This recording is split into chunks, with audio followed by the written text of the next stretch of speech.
আমি আশা করি আপনারা অনেকেই জানেন যে বর্তমান দুনিয়াতে যে সমস্ত ইহুদি খ্রিস্টানের দেশ আছে, সেই দেশগুলিতে শিক্ষা ব্যবস্থা আমাদের বাংলাদেশের তুলনায় অনেক উন্নত মানের এবং অনেক শক্তিশালী, অনেক বলিষ্ঠ শিক্ষা ব্যবস্থা।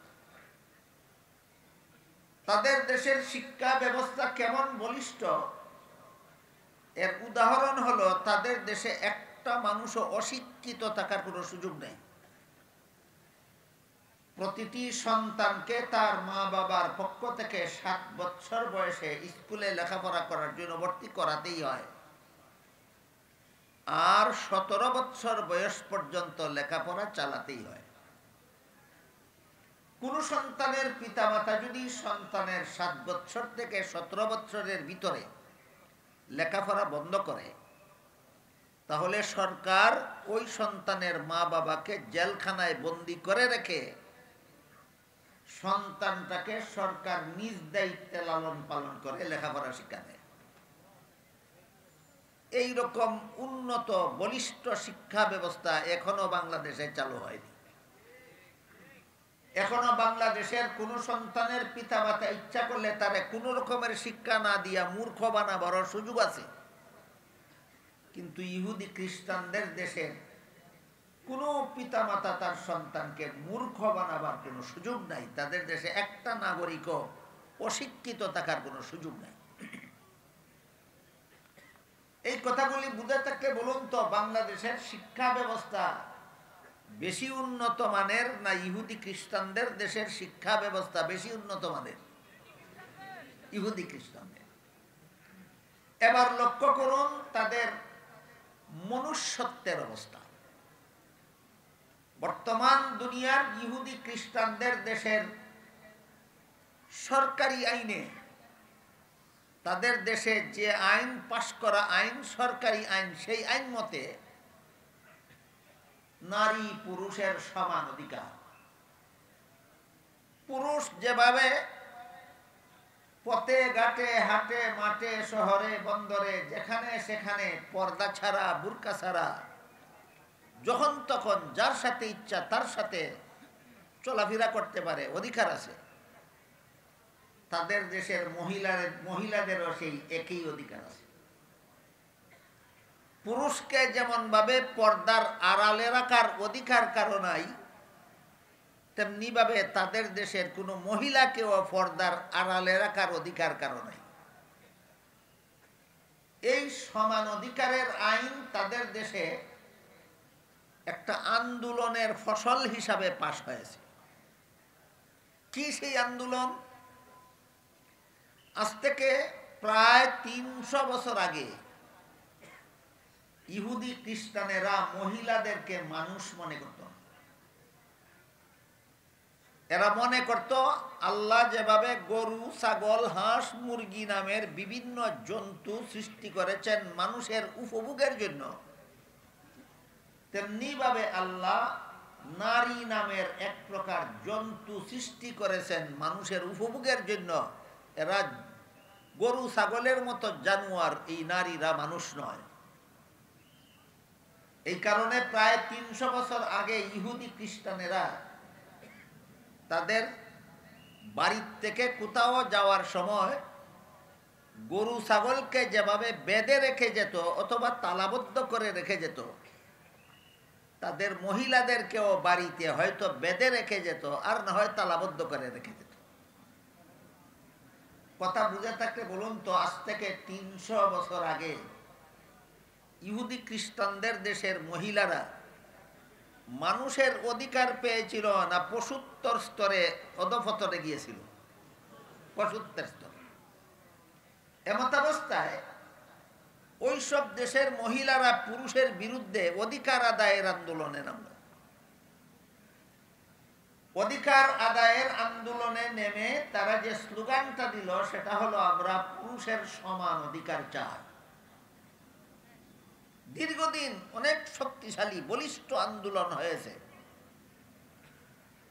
পশ্চিমা দেশগুলিতে দীর্ঘদিন পর্যন্ত অনেক জোরদার আন্দোলন হয়েছে মহিলাদের পক্ষ থেকে পুরুষদের বিরুদ্ধে, যে আমরা পুরুষের সমান অধিকার চাই। কতদিন আগে? 300 বছর আগে। আর আল্লাহ পাক রব্বুল আলামিন পবিত্র কোরআনে ১৫০০ বছর আগে কোরআনে বলে দিয়েছেন মহিলাদের অধিকার পুরুষের সমান নয়, বরং মহিলাদের অগ্রাধিকার। ১৫০০ বছর আগে আল্লাহ কোরআনে মহিলাদের পুরুষের সমান অধিকার বলে দিয়েছেন না অগ্রাধিকার বলে দিয়েছেন? অগ্রাধিকার। যেমন এক আয়াতে আল্লাহ বলেন ওয়ালাহুন্না মিসলুল্লাযী আলাইহিন্না বিল মা'রুফ, মহিলাদের অধিকার আছে পুরুষদের উপর যেভাবে পুরুষদের অধিকার আছে মহিলাদের উপর। আয়াতের অর্থ বুঝে থাকলে বলুন তো কার অধিকারের কথা আল্লাহ আগে বলেছেন? আবার বলি, আল্লাহ বলেন মহিলাদের অধিকার আছে পুরুষদের উপর যেমন ভাবে পুরুষদের অধিকার আছে মহিলাদের উপর। পুরুষের অধিকারের কথা আল্লাহ আগে বলেছেন না মহিলাদের অধিকারের কথা আগে বলেছেন? মহিলাদের অধিকারের কথা আগে বলেছেন। তারপরও এখানের কথাটা একটু শর্টকাট, সংক্ষিপ্ত, বিস্তারিতভাবে বুঝার জন্য বলছি। দেখুন, আল্লাহ পাক রব্বুল আলামিন নারীদেরকে পুরুষের উপর হয়তো অগ্রাধিকার দিয়েছেন আর না হয় একচেটিয়া অধিকার দিয়েছেন। সেটা কিভাবে একটু বিস্তারিত শুনুন। আল্লাহর আইনে, ইসলামের বিধানে কোনো বাবার ঘরে যদি একটা ছেলে সন্তান জন্ম হয়, সেই ছেলেকে লালন পালন করা বাবার দায়িত্ব হয় কতদিন? ছেলেটা নাবালক থাকবে যতদিন। বুঝে থাকলে বলুন, আল্লাহর বিধানে বাবার পক্ষে ছেলেকে লালন পালন করার দায়িত্ব কতদিন?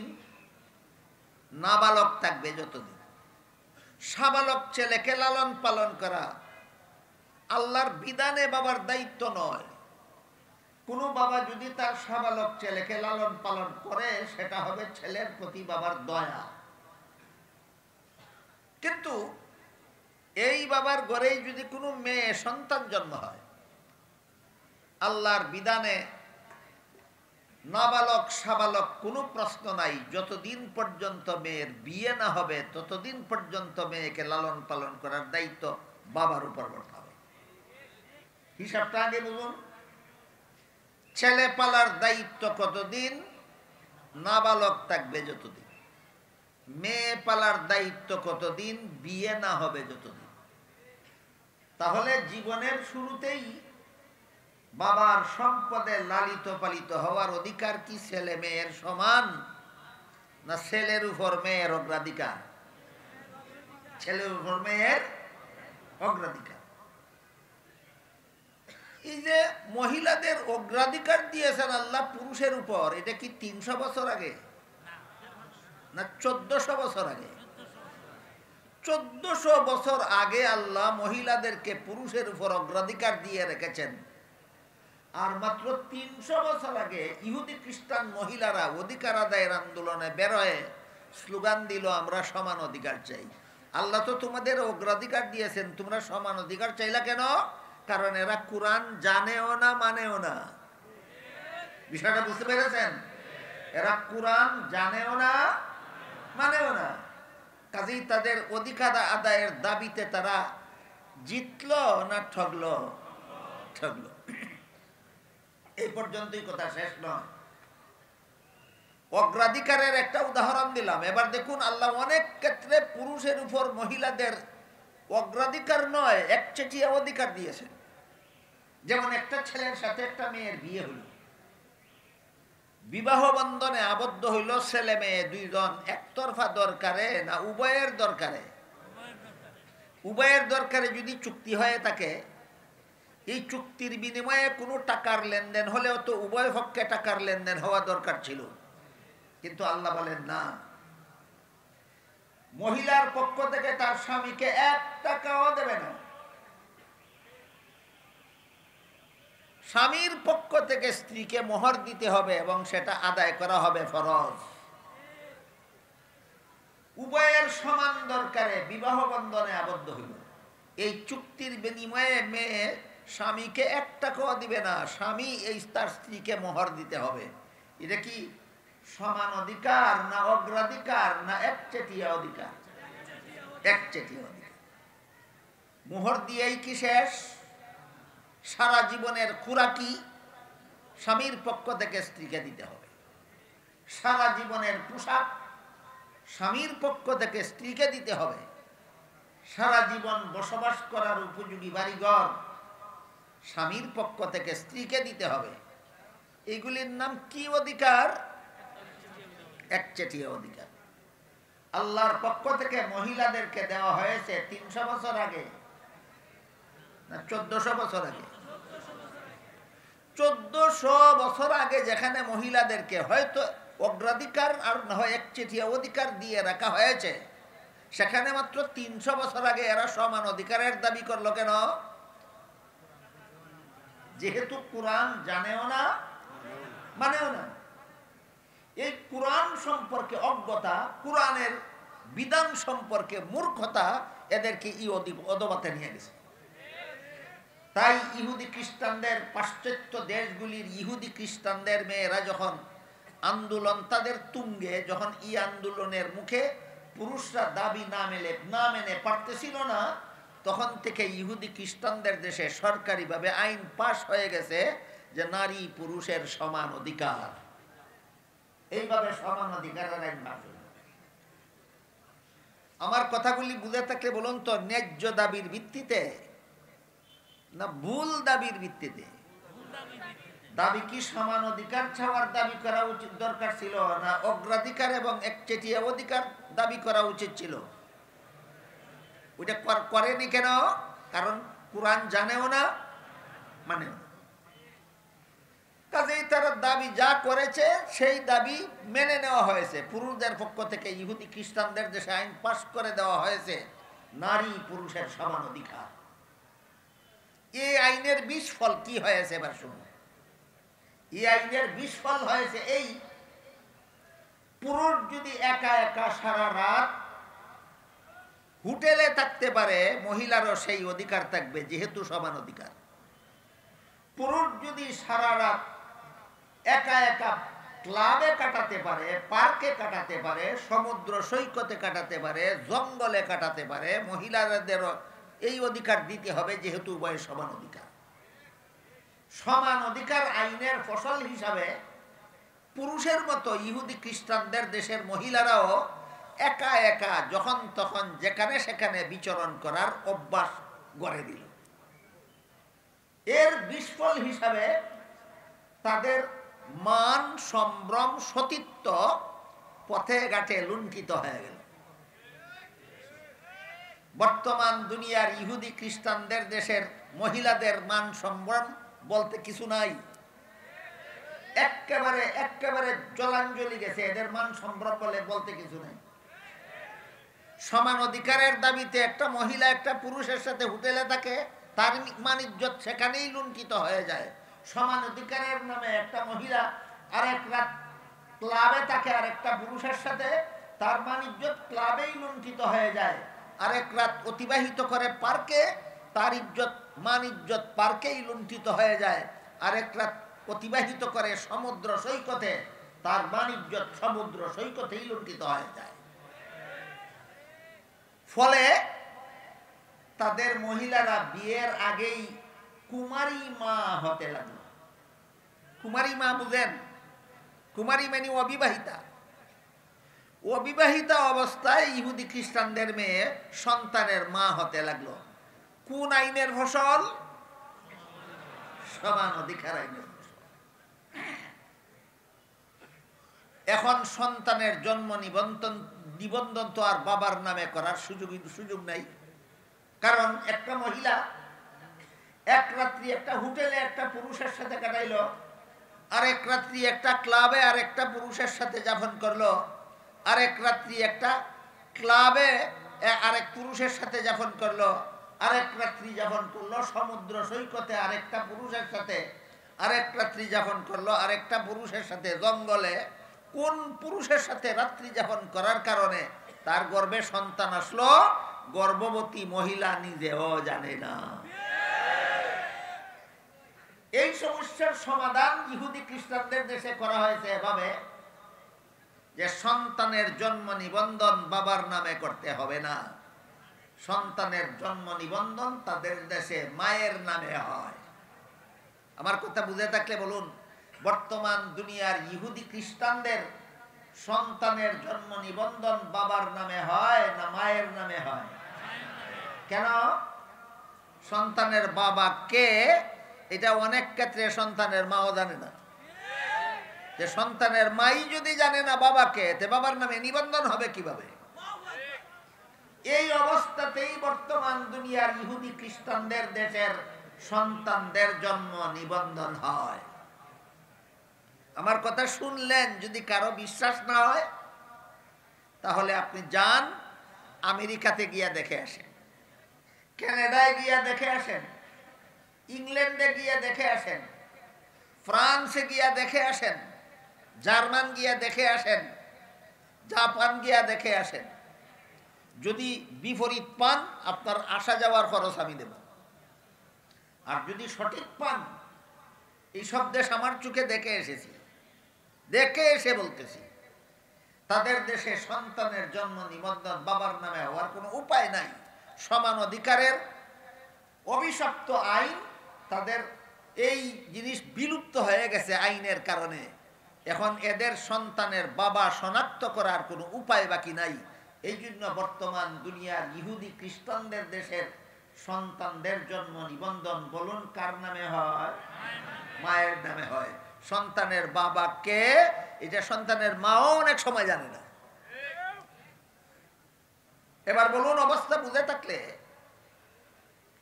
সন্তানের পরিচয় বাবার নামে না হয়ে মায়ের নামে হওয়া, এটা কি মনুষ্যত্ব না পশুত্ব?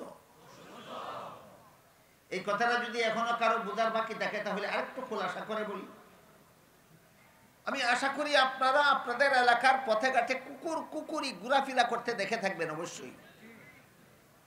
এর মধ্যে একটা মৌসুমে কুকুরিগুলি বাচ্চাও দেয়। একটা দুইটা বাচ্চা দেয় না, অনেকগুলি বাচ্চা দেয়। আবার কোনো সময় কেউ কুকুরির একটা দুইটা বাচ্চা পালার জন্য নিয়ে যায়, পালতে নিয়ে যায়। বলুন তো, কোন কুকুরের বাচ্চা চিনে নেয় না কোন কুকুরির বাচ্চা চিনে নেয়? বলুন, কুকুরের বাচ্চা চিনে নেয় না কুকুরির বাচ্চা চিনে নেয়? কেন? কারণ কোন কুকুরে এই বাচ্চা জন্ম দিয়েছে কেউ জানে না। তাইলে কুত্তার বাচ্চা যেভাবে কোন কুত্তা জন্ম দিছে কেউ জানে না, শুধু কোন কুত্তিয়ে জন্ম দিছে এটা মানুষে জানে। ঠিক তেমনি ভাবে তাদের দেশের মানুষের বাচ্চা কোন পুরুষে জন্ম দিছে কেউ জানে না, কোন মহিলা জন্ম দিছে এটা জানে। তাহলে তাদের দেশে মানুষের বাচ্চা মানুষের মতোই জন্ম হয় না কুকুর শ্রীগাল বিড়ালের মতোই জন্ম হয়? শিক্ষার অভাবে। আমার প্রথম দিকের কথাগুলি স্মরণ করুন। তাদের দেশের শিক্ষা ব্যবস্থা বাংলাদেশের মতো দুর্বল, অনেক শক্তিশালী। মনুষ্যত্বের অবস্থা বিলুপ্ত। শিক্ষা ব্যবস্থা অনেক শক্তিশালী, মনুষ্যত্ব বিলুপ্ত। মনুষ্যত্ব বলতে নাই। তাদের মানুষের সন্তান মানুষের মতো জন্ম হয় না, তাদের সন্তান পশু জানোয়ারের মতো জন্ম হয়। বুঝে থাকলে এবার বলুন, কেন তাদের দেশে মানুষের সন্তান জানোয়ারের মতো জন্ম হয়? কেন? শিক্ষার অভাবে না। তাহলে কিসের অভাবে? একমাত্র কোরআন শিক্ষার অভাবে।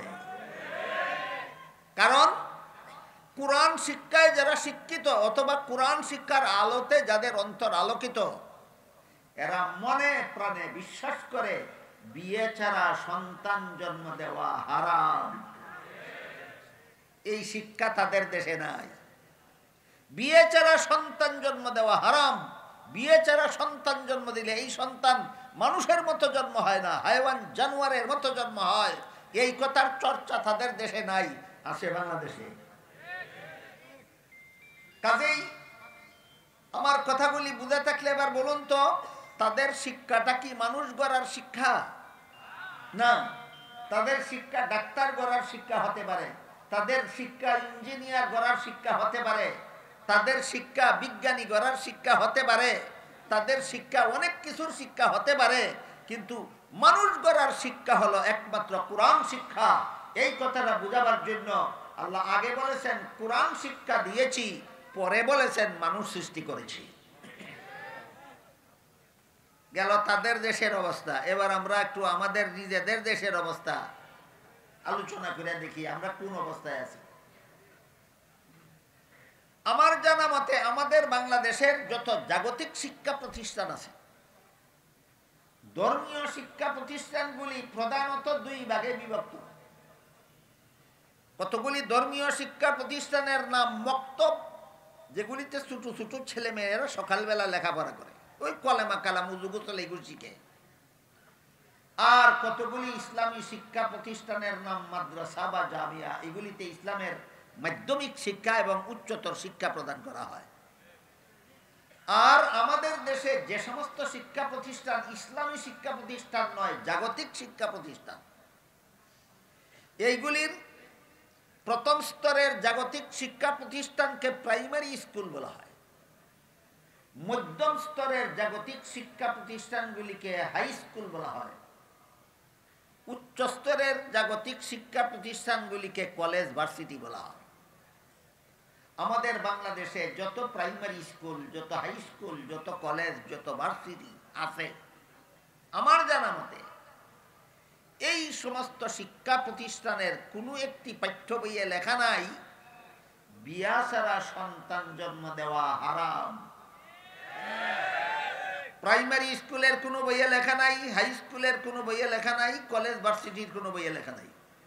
এই কথাটা লেখা আছে একমাত্র মাদ্রাসার পাঠ্য কিতাবে। কথা ধারাবাহিকভাবে একটু বোঝার চেষ্টা করুন। বিয়ে ছাড়া সন্তান জন্ম দেওয়া হারাম, যেই কথাটা না মানার কারণে ওরা শিক্ষিত হয় কিন্তু মানুষ হতে পারে না। এই কথাটা আমাদের বাংলাদেশেরও কোনো প্রাইমারি স্কুলের পাঠ্য বইয়ে লেখা নাই, কোনো হাই স্কুলের পাঠ্য বইয়ে লেখা নাই, কোনো কলেজ ভার্সিটির পাঠ্য বইয়ে লেখা নাই, লেখা আছে একমাত্র মাদ্রাসার পাঠ্য কিতাবে। আমাদের দেশের স্কুল কলেজ ভার্সিটির পাঠ্য বইয়ে এমন একটা মহামূল্যবান কথা, যেটা মানলে মনুষ্যত্ব রক্ষা হয়, না মানলে পশুত্বের পর্যায়ে পৌঁছে যায়। এত বড় মহামূল্যবান কথাটা প্রাইমারি স্কুলের বইয়ে লেখা নাই কেন, হাই স্কুলের বইয়ে লেখা নাই কেন, কলেজ ভার্সিটির বইয়ে লেখা নাই কেন, এই কারণটাও আপনাদের সকলের জানা থাকা দরকার। আমাদের দেশে স্কুল কলেজের সিলেবাস তৈরি করার জন্য যাদের হাতে দায়িত্ব দেওয়া হয়, এরা অত্যন্ত সুপরিকল্পিতভাবেই এমন একটা সিলেবাস তৈরি করে সরকারের হাতে তুলে দেয়, যে সিলেবাস নিয়ে লেখাপড়া করলে মুসলমানের সন্তান ডক্টর আহমদ শরীফ হতে পারে, যে সিলেবাস নিয়ে লেখাপড়া করলে মুসলমানের সন্তান তসলিমা নাসরিন হতে পারে, যে সিলেবাস নিয়ে লেখাপড়া করলে মুসলমানের সন্তান কবি শামসুর রহমান হতে পারে, যে সিলেবাস নিয়ে লেখাপড়া করলে মুসলমানের সন্তান সাহিত্যিক সালমান রুশদি হতে পারে। একজন সাহিত্যিক, একজন কবি, একজন ডাক্তার আর একজন ডক্টর, যে চারজনের নাম বললাম, এই চারজন মানুষকে আপনারা কেউ চিনেন? চিনে থাকলে বলুন তো এদের চারজনের সমষ্টিগত পরিচয় কি? এক শব্দে চারজনের কি পরিচয়? হ্যাঁ, তাইলে আপনাদের বিষয় জানা আছে। দেখেন, এক শব্দে এই চারটার পরিচয় হইল চারোটা নাস্তিক। চারোটা কি? নাস্তিক। এবার বলুন নাস্তিক কাকে বলে আপনারা কি জানেন? অনেকেই হয়তো জানেন, অনেকে হয়তো নাও জানতে পারেন। তাহলে আমি আপনাদের একটু পরিচয় দেই নাস্তিক কাকে বলে। ডক্টর আহমদ শরীফ মরণের আগে ওসিয়ত করে গেছিল যে আমি মরলে পরে আমার লাশকে তোমরা গোসল দিবা না। এই সমস্ত কাজ ওই সমস্ত মূর্খ লোকেরা করে যারা ধর্মের নামে অবান্তর কার্যকলাপে লিপ্ত, ধর্মের নামে অন্ধবিশ্বাসী, ধর্মের নামে অন্ধবিশ্বাসীরা এই সমস্ত কার্যকলাপ করে। এই সমস্ত ধর্মান্ধরা মনে করে লাশকে গোসল দিয়ে, কাফন পরিয়ে, জানাজা পরিয়ে গুরুস্থানে দাফন করলে কবর জগতে অনেকটা শান্তি পাবে আল্লাহর পক্ষ থেকে। মুনকার নাকির ফিরিস্তার সোয়ালের জবাব সহজে দিতে পারবে, কবরের আযাব গজব থেকে রক্ষা পাবে, হাসরের মাঠে হিসাব সহজ হবে, জাহান্নাম থেকে বাঁচতে পারবে, আল্লাহ তাদেরকে জান্নাতে দিবেন। এগুলি হলো ধর্মান্ধদের অন্ধবিশ্বাস। আসলে কবরের সোয়াল জবাব বলতে কিছু নাই, কবরে আযাব গজব বলতে কিছু নাই, হাসর নসর বলতে কিছু নাই, জীবনের সারা জীবনের সকল কাজের হিসাব নিকাশ বলতে কিছু নাই, পরকাল বলতে কিছু নাই, জান্নাত জাহান্নাম বলতে কিছু নাই, আল্লাহ বিল্লাহ বলতে কিছু নাই। খামোখা আমাকে এই পরকালের এই সমস্ত কল্পিত জিনিস পাওয়ার জন্য আমাকে এই সমস্ত শেষকৃত্য তোমরা কেন করবা? এগুলি ফালতু, এগুলি ধর্মের নামে অন্ধত্ব। এই আমি ধর্মান্ধ নই, আমি আলোকিত শিক্ষিত, কাজে আমি মরলে পরে আমার লাশকে তোমরা গোসল দিবা না, কাফন পরাইবা না, জানাজা পড়বা না, গুরুস্থানে দাফন করবা না। তার ওসিয়ত মতে তার লাশকে হাসপাতালে দান করে দেওয়া হয়েছে। আহমদ শরীফের জীবনের শেষ ওসিয়তের মাধ্যমে কি আমরা বুঝতে পারলাম নাস্তিক কাকে বলে? যারা পরকালে বিশ্বাসী, অবিশ্বাসী, যারা জান্নাত জাহান্নামে অবিশ্বাসী, যারা হাসর নসর হিসাব নিকাশে অবিশ্বাসী, যারা আল্লাহতে আল্লাহর রাসূলে অবিশ্বাসী, এদেরকে বলে নাস্তিক। যেই সিলেবাস নিয়ে লেখাপড়া করলে, স্কুল কলেজে লেখাপড়া করলে এই কুখ্যাত নাস্তিক ডক্টর আহমদ শরীফ হতে পারে মুসলমানের সন্তান, এইরকম মুসলমানের সন্তানকে নাস্তিক বানাবার সুপরিকল্পিত অপকৌশল নিয়ে এই সিলেবাস তৈরি করেওয়ালারা সিলেবাসটা তৈরি করে সরকারের হাতে তুলে দেয়। আমার মনে হয় সরকারগণ দেশের এবং জনগণের উন্নয়নের চিন্তায় এই সিলেবাসটা কি নাস্তিক্যবাদী সিলেবাস তৈরি করে দিল না আস্তিক্যবাদী সিলেবাস তৈরি করে দিল, সেটা খুঁজে দেখার সময় সরকারেরা পায় না। সিলেবাসটা মুসলমানের বাচ্চাকে নাস্তিক বানাবার মতো সিলেবাস যে তৈরি করে দিল, এটা গেটে গুটে দেখার সরকার কেন পায় না? উন্নয়নের চিন্তায়।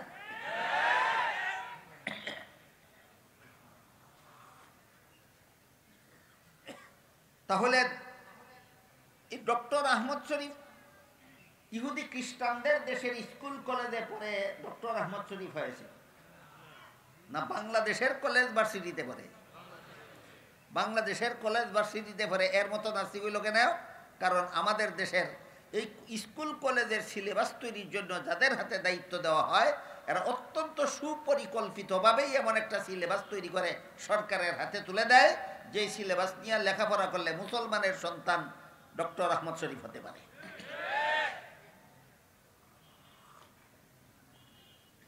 আমি আপনাদের জিজ্ঞাসা করি, আপনাদের এলাকায় কোনো মানুষ কি কৃষিকাজ করে, গৃহস্থী করে, হাল চাষ করে খেতে?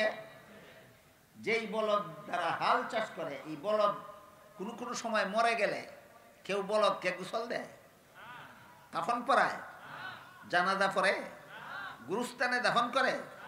তাইলে বলদ বললেও গোসল নাই, আহমদ শরীফ বললেও গোসল নাই। বলদেরও কাফন নাই, আহমদ শরীফেরও কাফন নাই।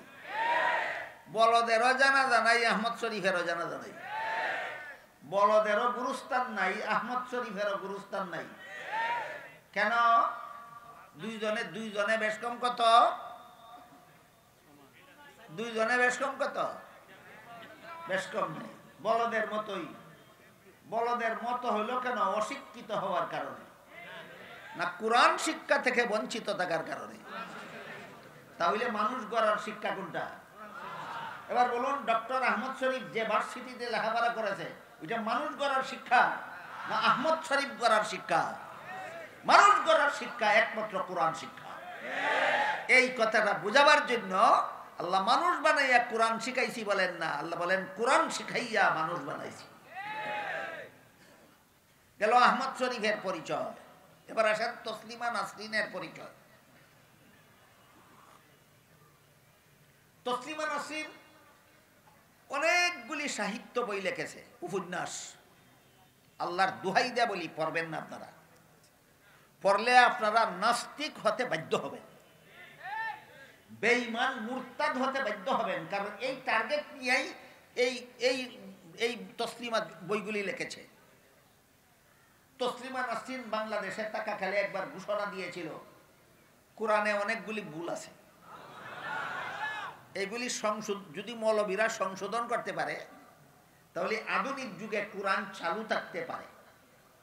কোরআনের ভুলগুলি যদি মৌলবীরা সংশোধন করতে পারে না, তাহলে আধুনিক জ্ঞান বিজ্ঞানের যুগে এই কোরআন হবে অচল।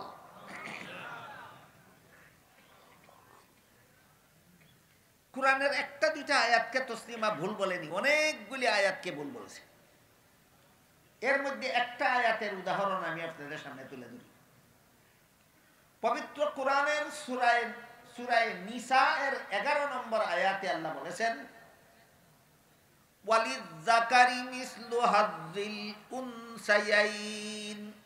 এর অর্থ হলো, পিতামাতা মারা গেলে পিতামাতার তেজ্য সম্পদে ছেলে পাবে 2 অংশ, মেয়ে পাবে 1 অংশ। আজকে নতুন শুনলেন না জীবনে আরো শুনেছেন? আল্লাহর বিধান মতো মা বাবার সম্পত্তিতে ছেলে ভাই কত অংশ আর মেয়ে ভাই কত অংশ। রেফারেন্স দিয়া তসলিমা নাসরিন বলে, একই বাবার সন্তান হওয়া সত্ত্বেও ছেলেকে 2 অংশ দিয়ে মেয়েকে 1 অংশ দেওয়ার মানেই হইল এই নারীদের প্রতি অবিচার। এই অবিচারমূলক আয়াত সংশোধন করো মৌলবীরা, কোরআনকে যদি চালু রাখতে চাও।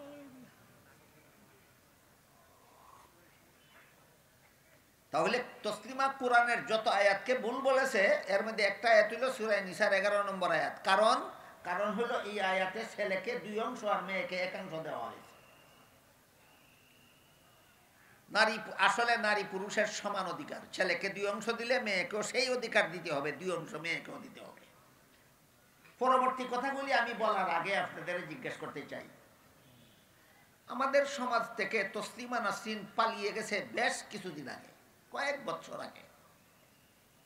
এরপর থেকে বাংলাদেশের আর কোনো জ্ঞান পাপী নারী পুরুষের সমান অধিকার দাবি করে না, করে কিনা? করে। এই দাবির ভিত্তিতেই তো তসলিমা কোরআনকে ভুল বলেছিল। নারী পুরুষের সমান অধিকার জিগির তুলেই তো তসলিমা কোরআনকে ভুল বলেছিল। কোরআনকে সরাসরি ভুল বলার কারণে তখনকার বাংলাদেশের 16 কোটি মুসলমান একসাথে গর্জে উঠেছিল। রাতের অন্ধকারে বুরকা পরে তসলিমা বাংলাদেশ থেকে পালিয়ে সুইডেন গেছিল। তো যেই কুলোটা কোরআনকে ভুল বলল, সেই কুলোটা তো বাংলাদেশের মাটি ছেড়ে পালিয়ে গেল। এখন যারা নারী পুরুষ সমান অধিকার বলে, এরা কি তসলিমার ডিম ফুটা বাচ্চা নয়? তাহলে তসলিমা বাংলাদেশ থেকে পালিয়ে যাওয়ার সময় বেশ কিছু ডিম পেরে গিয়েছিল এখানে। চলে যাওয়ার পরে ডিমগুলি ফুটে বাচ্চা হয়েছে। বাংলাদেশের তসলিমার ডিম ফুটা বাচ্চা কে কে যদি আপনারা চিনতে চান, শুধু একটা স্লোগানের দ্বারা চিনে নেবেন। এরা বলে, আমরা নারী পুরুষের সমান অধিকার চাই। যতটা জ্ঞান পাপী নারী পুরুষের সমান অধিকারের স্লোগান দেয়, প্রত্যেকটা তসলিমার ডিম ফুটা বাচ্চা। আমি আগেই বলেছি, আল্লাহর বিধানে নারী পুরুষের কি সমান অধিকার? না হলে হাঁটা কি, হয়তো অগ্রাধিকার, আর না হয় একচেটিয়া অধিকার। এখন কোরআনের সূরা নিসার 11 নম্বর আয়াতে আল্লাহ ছেলে পাবে 2 অংশ, মেয়ে পাবে 1 অংশ বললেন। এখানে না একচেটিয়া অধিকার পাওয়া গেল, না অগ্রাধিকার পাওয়া গেল। কেমনে 2 অংশ আর 1 অংশ কেমনে অগ্রাধিকার হইল? এই প্রশ্নটা কিন্তু এখনো বাকি রইল না? এবার শুনুন, আল্লাহর বিধানে ছেলের জীবনে খরচের খাত আছে 3টা। 1 নম্বর, সাবালক হওয়ার পর থেকে নিজের লালন পালন। আগেই বলেছি, ছেলে সাবালক হলে লালন পালনের দায়িত্ব বাবার থাকে না, লালন পালনের দায়িত্ব তার নিজেরই। 2 নম্বর বিয়ে করার পর থেকে বউ পালার দায়িত্ব, ছেলে ফালবে বউ না ছেলের বাপে ফালবে বউ? ছেলে। 3 নম্বর সন্তানাদি জন্ম হওয়ার পর থেকে সন্তানাদি লালন পালনের দায়িত্ব। বুঝে থাকলে বলুন তো আল্লাহর আইনে ছেলের জীবনে খরচের খাত আছে কটা? 3টা। অংশ পাইছে 2টা, খরচ আছে 3টা, অংশ পাইছে 2টা। এবার আসুন মেয়ের জীবনে। মেয়ের জীবনে বিয়ের পূর্ব পর্যন্ত তাকে লালন পালনের দায়িত্ব বাবার, আর বিয়ের পর থেকে মরণ পর্যন্ত তাকে লালন পালনের দায়িত্ব স্বামীর। মেয়ের নিজের লালন পালনের দায়িত্ব নাই, স্বামী পালার দায়িত্ব নাই, সন্তান পালার দায়িত্ব নাই। এর মানে হলো মেয়ের জীবনে খরচের খাত নাই একটাও। মেয়ের জীবনে খরচের খাত নাই একটাও, অংশ পাইছে একটা। এবার বলুন 3 খরচওয়ালা 2 অংশ পাইলে বেশি পাইল না নাই খরচওয়ালা 1 অংশ পাইলেই যথেষ্ট বেশি পাইল? তাহলে এখানেও অগ্রাধিকারই আছে, এখানে একাংশের মধ্যে অগ্রাধিকারই আছে। কিন্তু পণ্ডিতদের পচা মস্তিষ্কে এত কথা বুঝে না, শুধু বুঝে 1 থেকে 2 বেশি। এত কথা বুঝে না, শুধু বুঝে 1 থেকে 2 বেশি। এই সমস্ত পণ্ডিতদের অবস্থা বোঝার জন্য আমি আপনাদেরকে একটা উদাহরণ দিচ্ছি, শুনুন। একটা মূর্খ লোক ছিল, লেখাপড়া জানে না, কিন্তু তার ছেলেটাকে স্কুলে লেখাপড়া করতে দিল। ছেলে অত্যন্ত মেধাবী ছিল, 10 বছর একটানা লেখাপড়া করে ওই মূর্খ লোকের ছেলেটা এসএসসি পরীক্ষা দিয়া ফার্স্ট ডিভিশন, ফার্স্ট বয় হইয়া পাস করলো। বুঝে থাকলে বলুন তো তার রোল নম্বর কত হবে? 1। বাপ শিক্ষিত না মূর্খ? বাপে কিন্তু রুল নম্বর 1 হইলে পরীক্ষায় নম্বর বেশি পায় না, 10 রুল নম্বর 10 হইলে পরীক্ষায় নম্বর বেশি পায়। এত কথা বুঝে না, শুধু বুঝে 1 থেকে 10 বেশি। তাই ফল ঘোষণার পর মূর্খ বাপে ছেলেরে জিজ্ঞাসা করে, পরীক্ষা যে দিছিলা পাস করছ? ছেলে বলে পাস করছ। বাপে জিজ্ঞাসা করে কত নম্বরে? কয় 1 নম্বরে। কয় সর্বনাশ করছ? ছেলে বলে কি সর্বনাশ করছ? বলে পাশের বাড়ির ছেলেটা তোর সাথে পরীক্ষা দিয়া সে তো 10 নম্বরে পাস করলো, তুই এত কম নম্বরে পাস করলি কেন? এই অশিক্ষিত ওই অশিক্ষিত গোয়ারে যেমন বুঝে না 10 নম্বরে পাস করলে পরীক্ষায় নম্বর বেশি পায় না 1 নম্বরে পাস করলে পরীক্ষায় নম্বর বেশি পায়, ঠিক তেমনি ভাবে এই সমস্ত সমান অধিকারবাদী শিক্ষিত গোয়ারেরাও বুঝে না ছেলে 2 অংশ পাইলে বেশি পায় না, মেয়ে 1 অংশ পাইলে বেশি পায়। মাত্র একটা উদাহরণ দিলাম আপনাদেরকে। তসলিমা কোরআনে যতগুলি ভুল বলেছিল, একটা ভুলের উদাহরণ, বুঝতে পেরেছেন?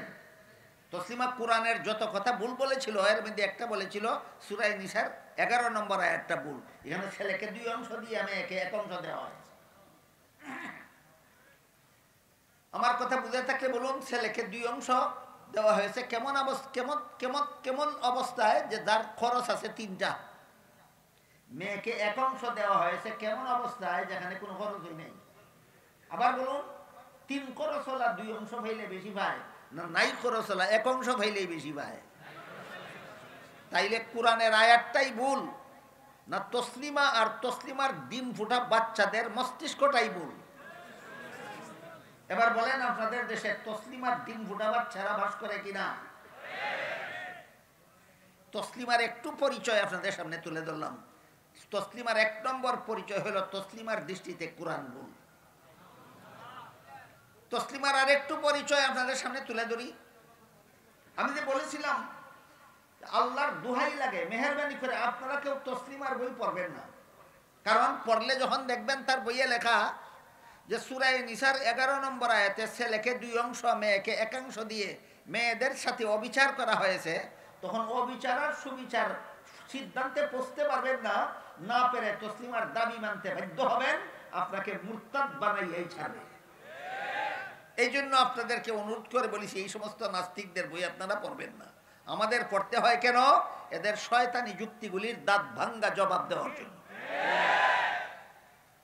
তসলিমা যে সমস্ত সাহিত্য বই, উপন্যাস বই লিখেছে, এর মধ্যে একটা বইয়ের নাম আছে যাব না কেন যাব, যাব না কেন যাব, নামটা মনে রাখবেন, ভুলবেন না। যাব না কেন যাব বইয়ের এক জায়গায় লেখে মহিলাদের গায়ের ব্লাউজের মাপ দেওয়ার জন্য পুরুষ টেইলারদের কাছে যেতেই হয়। এই সুযোগে পুরুষ টেইলারেরা মহিলাদের গায়ের ব্লাউজের মাপ নেওয়ার সময় ফিতার পরিবর্তে তাদের বুকে টেইলারের হাতের আঙ্গুল ব্যবহার করে। এতে লজ্জায় অনেক মেয়ে লাল হয়ে যায়, অনেক মেয়ে নীল হয়ে যায়, অনেক মেয়ে হলদে হয়ে যায়, অনেক মেয়ে লজ্জায় সাদা হয়ে যায়। তাইলে মহিলারা নিজেদের গায়ের ব্লাউজের মাপ দেওয়ার জন্য পুরুষ টেইলারদের কাছে গেলে টেইলারে কি আচরণ করে তসলিমার জানা আছে কি নাই? জানা আছে। আবার বলুন বইয়ের কি নাম? তুই যদি জানোস গেলে কি করে, তারপরও তুই যাবি কেন বল, বদমাশ না হইলে? তাহলে এই বই লেখছে কি আপনাদের চরিত্র রক্ষার জন্য না আপনাদেরকে চরিত্রহীন বানাবার জন্য? গেল যাব না কেন যাব বইয়ের একটা রেফারেন্স। তসলিমার লেখা আরেকটা বইয়ের নাম অপর পক্ষ। অপর পক্ষ বইয়ের এক জায়গায় লেখে আমার পেট আমার শরীরের অঙ্গ, আমার স্বামীর শরীরের অঙ্গ নয়। কাজেই স্বামীর অধিকার নাই তার ইচ্ছা মতো আমার পেটে বাচ্চা জন্ম দেওয়ার। পেটটা তোমার না, পেটটা আমার। আমার পেটে কার কাছ থেকে বাচ্চা নেব না নেব সেটা আমার অধিকার। একটা পুরুষকে স্বামী বানাইয়া তার বাচ্চা পেটে নিবে না, যার কাছ থেকে মনে চায় তার কাছ থেকে পেটে বাচ্চা নিবে। এটা তসলিমার দাবি। কোন বইয়ে দাবি উত্থাপন করেছে? অপর পক্ষ। আমি আপনাদের জিজ্ঞাসা করি, একটা পুরুষকে স্বামী বানাইয়া তার বাচ্চা পেটে নেবে না, যার কাছ থেকে মনে চায় তার কাছ থেকে বাচ্চা পেটে নেবে, এমন পেটের জন্য মানুষের দরকার হয় না? এমন পেট কুত্তিরও থাকে। তাহলে তসলিমার পেটে আর কুত্তির পেটে ব্যবধান কত? এটা কি অশিক্ষিত ছিল? শিক্ষিতটা কুত্তির মতো হইল কেন? কোরআন শিক্ষার অভাবে। শিক্ষিতটা কুত্তির মতো হইল কেন? তাহলে শিক্ষিত হইলেই মানুষ হওয়া যায় না, একমাত্র কোরআন শিক্ষার দ্বারাই মানুষ হওয়া যায়। এই কথাটা বোঝাবার জন্য আল্লাহ মানুষ বানাইয়া কোরআন শিখাইছি বলেন না, বলেন কোরআন শিখাইয়া মানুষ বানাইছি। তসলিমার দাবি মতো তসলিমার মধ্যে আর কুত্তির মধ্যে কোনো পার্থক্য থাকে? আমার দৃষ্টিতে থাকে দুইটা পার্থক্য। একটা পার্থক্য হলো একটা কুত্তির ঠ্যাং 4টা আর একটা ঠ্যাং 2টা। ওইখানে না পার্থক্য? আরেকটা পার্থক্য হলো যেই কুত্তিটার 4টা ঠ্যাং এটা অশিক্ষিত, আর যেটা 2টা ঠ্যাং, 2টা পার্থক্য পাওয়া গেল তো। কিন্তু সমান কোন জায়গায়? সমান হইল 4টা কুত্তির যেমন কোরআন শিক্ষা বুঝে না, এই 2টা কোরআন শিক্ষা বুঝে না। ওইটা যেমন জানোয়ার, এটা তেমন জানোয়ার। এবার বলেন এই শিক্ষিতটা কুত্তির মতো জানোয়ারের স্বভাব হইল কেন? শিক্ষার অভাবে না কোরআন শিক্ষার অভাবে? তাহলে কি যে কোনো শিক্ষাই মানুষ গড়ার শিক্ষা না একমাত্র কোরআন শিক্ষা মানুষ গড়ার শিক্ষা? এই তথ্যটা বোঝাবার জন্য আল্লাহ সূরা রহমানের শুরুতে মানুষ বানাইয়া কোরআন শিখাইছি বলেন না, বলেন কোরআন শিখাইয়া মানুষ বানাইছি। বাংলাদেশের শিক্ষা ব্যবস্থা এবং সিলেবাস সম্পর্কে একটু আলোচনা করলাম। বাংলাদেশের স্কুল কলেজ ভার্সিটির সিলেবাস এমনভাবে তৈরি করা হয় যেই সিলেবাস নিয়ে লেখাপড়া করলে মুসলমানের মেয়ে তসলিমা নাসরিন হতে পারে, যেই সিলেবাস নিয়ে লেখাপড়া করলে মুসলমানের ছেলে ডক্টর আহমদ শরীফ হতে পারে। এরপরও আরেকটা কথা আছে, সেটা হইল আমার মনে হয় বাংলাদেশের স্কুল কলেজ ভার্সিটি পড়ুয়া প্রতি লক্ষ মুসলমান ছাত্র ছাত্রীদের মধ্যে ৯৯,৯৯৯টা মুসলমান ছাত্র ছাত্রী যারা স্কুলে কলেজে ভার্সিটিতে লেখাপড়া করেছে, এরাও মনে প্রাণে বিশ্বাস করে বিয়ে ছাড়া সন্তান জন্ম দেওয়া হারাম। কোথায় লেখাপড়া করেছে? স্কুল কলেজে। এই কথা কেন বিশ্বাস করে? তাদের পাঠ্য বইয়ে লেখা ছিল। তাহলে বিশ্বাস করে কেন? পাইল কোথায়? এই কথাটা বোঝার জন্য একটা উদাহরণ দিই শুনুন। দেখুন, আপনাদের মাথার উপরে সামিয়ানার নিচে বাতি জ্বলে, আমার উপরেও বাতি জ্বলে। এই বাতির আলোকে এই গোটা সমাবেশটা আলোকিত। আপনারা যারা পিছনে বসেছেন আমি তাদের দেখি, যারা পিছনে বসেছেন তারাও এই মঞ্চে আমাকে দেখেন। দেখেন তো আমাকে দেখা যায় কিনা? আমাকে কেন দেখা যায়? আমার গায়ে বাতি জ্বলে না জ্বলন্ত বাতির আলো লাগে? ঠিক তেমনি ভাবে মানুষ গড়ার শিক্ষার বাতি জ্বলে মাদ্রাসায়, সেই বাতির আলো লাগে গিয়া স্কুল কলেজ ভার্সিটি পড়ুয়া মুসলমান ছাত্র ছাত্রীদের অন্তরে। এই কারণে স্কুলে পড়াও, কলেজে পড়াও, ভার্সিটিতে পড়াও মনে প্রাণে বিশ্বাস করে বিয়া ছাড়া সন্তান জন্ম দেওয়া হারাম। এটা কোন শিক্ষার আলো? কোরআন শিক্ষার আলো। ইহুদি খ্রিস্টানদের দেশের কলেজ ভার্সিটি পড়ুয়া ছাত্রছাত্রীরা হারাম মনে করে না কেন? সেখানে কোরআন শিক্ষাও নাই, কোরআন শিক্ষার আলোও নাই। বাংলাদেশের স্কুল কলেজ ভার্সিটি পড়ুয়া মুসলমান ছাত্রছাত্রীরা এই কথা বিশ্বাস করে কেন? এখানে কোরআন শিক্ষা আছে, কোরআন শিক্ষার আলো আছে। আমি কি আপনাদেরকে বোঝাতে পারলাম বাংলাদেশের মাদ্রাসা শিক্ষার আলো কত সুদূর প্রসারী, কত সুদূর প্রসারী? এই মাদ্রাসা, একমাত্র মাদ্রাসাগুলিতে শিক্ষা দেওয়া হয় বিয়া ছাড়া সন্তান জন্ম দেওয়া হারাম। আল্লাহর কসম, এই কথাটা প্রাইমারি স্কুলের কোনো পাঠ্য বইয়ে পাবেন না, হাই স্কুলের কোনো পাঠ্য বইয়ে পাবেন না, কলেজ ভার্সিটির কোনো পাঠ্য বইয়ে পাবেন না। তারপরও যারা স্কুল কলেজ ভার্সিটিতে পড়ে এদের মধ্যে প্রতি লাখের 99,999টা মুসলমান ছাত্রছাত্রী এই মনুষ্যত্ব রক্ষা কবচ, এই মহামূল্যবান কথাটা কেন বিশ্বাস করে? তাদের পাঠ্য বইয়ে লেখা থাকার কারণে, মাদ্রাসা শিক্ষার আলোতে আলোকিত হওয়ার কারণে। এমন আলো যেন, মানুষ গড়ার শিক্ষার আলো যেন সমাজের সর্বস্তরে প্রসারিত হয়। মানুষ গড়ার শিক্ষার আলোতে যেন সর্বস্তরের মুসলমানের অন্তর আলোকিত হয়, সেই উদ্দেশ্যেই এই সম্মেলনের আয়োজন করা হয়। বর্তমান বাংলাদেশে প্রায় 25,000 কওমি মাদ্রাসা আছে। কতগুলি? 25,000। প্রায় সবগুলি কওমি মাদ্রাসার পক্ষ থেকে বছরে এমন একটা করে সম্মেলন হয়। তাহলে বাংলাদেশে শুধু কওমি মাদ্রাসাগুলির উদ্যোগেই প্রতি বছরে 25,000 ইসলামী সম্মেলন হয়। কেন?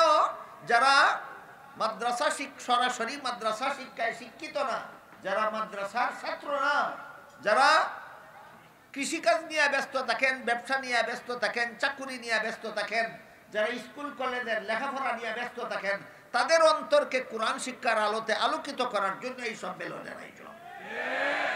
আপনারা কি মনে করেন যে বর্তমান বাংলাদেশের মাদ্রাসা শিক্ষার আলো মাদ্রাসাতে সীমিত, না সারা দেশব্যাপী ব্যাপৃত? সারা দেশব্যাপী কোরআন শিক্ষার আলোকে ব্যাপক করার উদ্দেশ্যেই এই সম্মেলনগুলি করা হয়। আমি দোয়া করি আল্লাহ যেন আপনাদের সকলের অন্তরকে কোরআন শিক্ষার আলোতে আলোকিত করার তৌফিক দান করেন। আপনারা যেন তাদের মতো জানোয়ার না হয়, আপনারা যেন মানুষ থাকতে পারেন। মনুষ্যত্বের শিক্ষা, মানুষ গড়ার শিক্ষা একমাত্র কোরআন শিক্ষা। এই মহামূল্যবান কথা যেন আমরা জীবনে কোনোদিন না ভুলি। আল্লাহ আমাদের সবাইকে তৌফিক দান করুন। আমিন। সুবহান রাব্বিকা রাব্বিল ইজ্জাতি আম্মা ইয়াসিফুন ওয়া সালামুন আলাল মুরসালিন ওয়ালহামদুলিল্লাহি রাব্বিল আলামিন।